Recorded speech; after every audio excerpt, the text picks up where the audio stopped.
Guys, another sign of a narcissist is someone who never ever admits that they were wrong. Beware of a person like that. Beware of a person who's got family like that. Beware and run away. Don't even beware, run away. So, yes, watch out, beware. Never admit they were wrong. If they bash into a street light, they'll forget that. And then 2 years later, they'll say, I've got an unblemished driving record. I've never hit anything. And then you'll say, you backed my father's car into a big street lamp. Be careful of people like that who conveniently forget big problems like that, big issues. I don't even know if my father got an actual apology for that. An actual, I'm so sorry, Dad. We'll try and, what's the word? Fix it if there's no insurance, that kind of thing. I honestly have no clue if my father ever received an apology for that. So people like that, beware. People who, when you tell them this is really hurting me, say to you, well, get over it.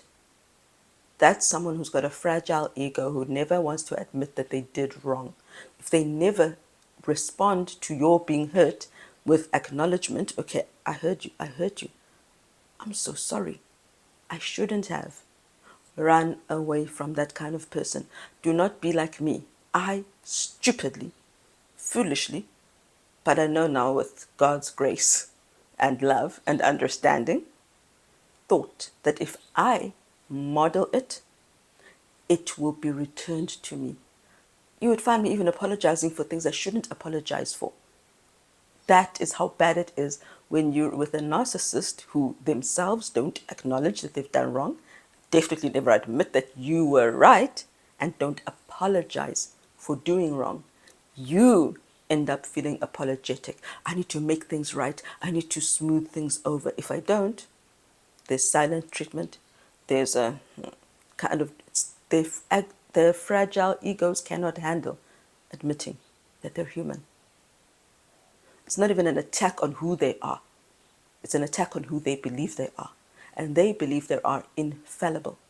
The rest of us, unfortunately, especially wives, because it happens mostly to women, of course there are narcissistic women. The women who gave birth to these people are women who are narcissists. But yes, it is mostly us women who end up taking on not only the role that we should play as wife who is loved, but we also take on the husband's role, teaching him how to love, accepting when we're not loved, when we're not respected. When you tell someone, do you realize that you said I when really it was I when you were on the pulpit, and they brush you off and they don't say, whoa, how could I? I'm so sorry. I will correct that. That is someone who does not ever, will never want to admit that they are wrong. It's inside them. It's a character. And you cannot change character. Only God can. You cannot change.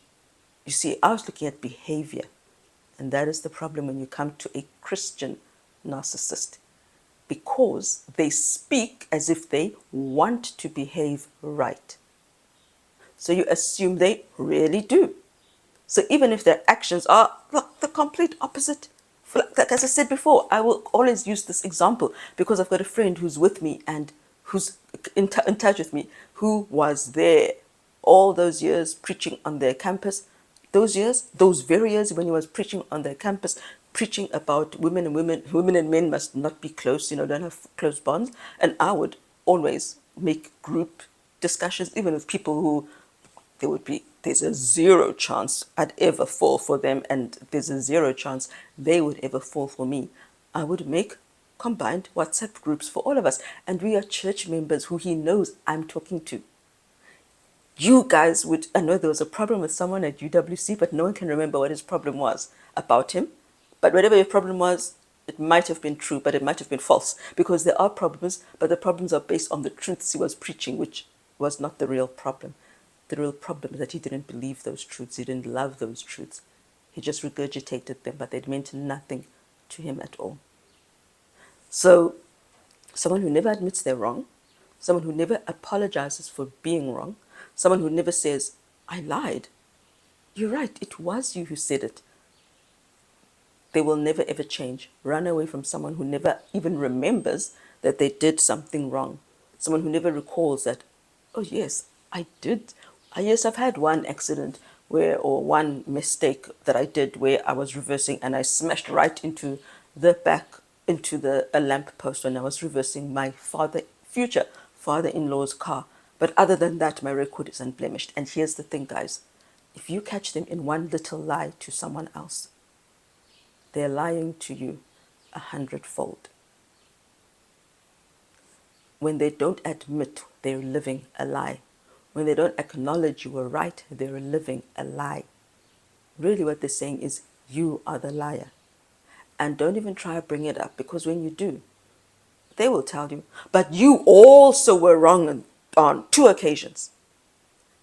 That's not the problem. That's not the point. Why don't, if you were ever wrong on those 2 occasions, why didn't they bring it up right there and then? Because your wrong was different, and I bet you apologized for your wrong. That's the difference. That they gaslight you and they deflect. They're like the devil in every single way. Clothed as an angel of light, but inside there is pure evil, darkness. That was much longer than I wanted it to be, because I wanted to focus on something else in the next video. So yeah, but that's where I want you to just acknowledge, think. When he hurt me, did he really realize that he'd hurt me? Because the first time he cheated, I'm sorry, Tandy, please take me back, crying, real tears. But what about before that and after that? Did you really see sorrow? Did you see an awareness of, I did wrong and how will I avoid it? I didn't, but I didn't realize it because no one had told me these things. That's why I am putting it on here. Girls, teenagers, you're not mature enough. Neither is he. And that's the sad thing. You're giving him grace. But you know what? He is maturing in evil. As he grows, he learns how to perfect evil.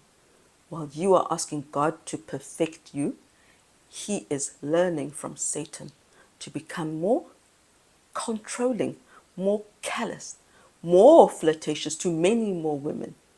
He's learning how to hide it better. So that's why after we used to have joint email, because that's what he told you guys on your campuses, we have a shared email. She's got access to my email. I have access to hers. He took it away. Why? Because he was learning a different way to be evil, to hide the truth. He wasn't aiming to be pure.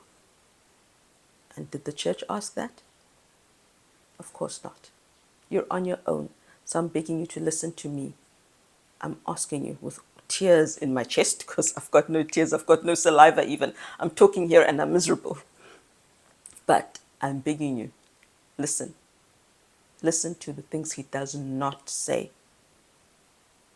and run away.